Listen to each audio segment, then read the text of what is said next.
Let's go. এই বলটা দেখিস এবার সোজা 6। ওইদিকে মারিস না, ওই বাড়িটার দিকে না। বলেছিলাম না, এখন কে আনবে বল? ভূত থাকলে থাকুক, আমি যাচ্ছি। কাল রাতের আলোটা তুইও দেখেছিস তাই না? হ্যাঁ, আর আজ তার উত্তর পাবো। তাড়াতাড়ি কর আরিয়ান। 2 মিনিট। কে ওখানে? আরিয়ান, এত কিছু না, আসছি।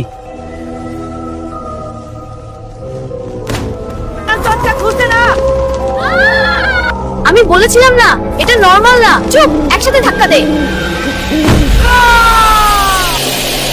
কেউ ছিল? আমি একা ছিলাম না।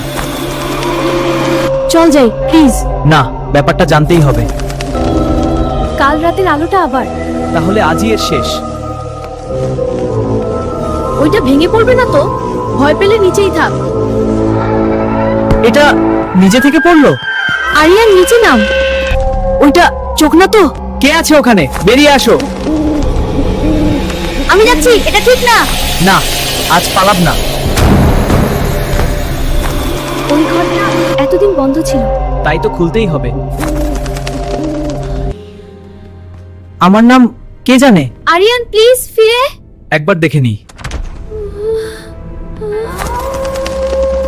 এটা কি হচ্ছে এখানে? আরিয়ান সাবধান। আমি বলেছিলাম এটা ঠিক না। চুপ, দেখি কি আছে। ডায়েরি? এটা কার? শুধু দেখো, স্পর্শ করো না। আরিয়ান সাবধান দিয়ে। এটা এখনই বন্ধ করো। না, সত্যিটা জানতে হবে। এই চিহ্নগুলো কি কেউ এটা লিখেছে? আরিয়ান আর রিয়া কি পারবে তারা এই জমিদার বাড়ির রহস্য পুরোপুরি উন্মোচন করতে? চোখ রাখো পরের এপিসোডে।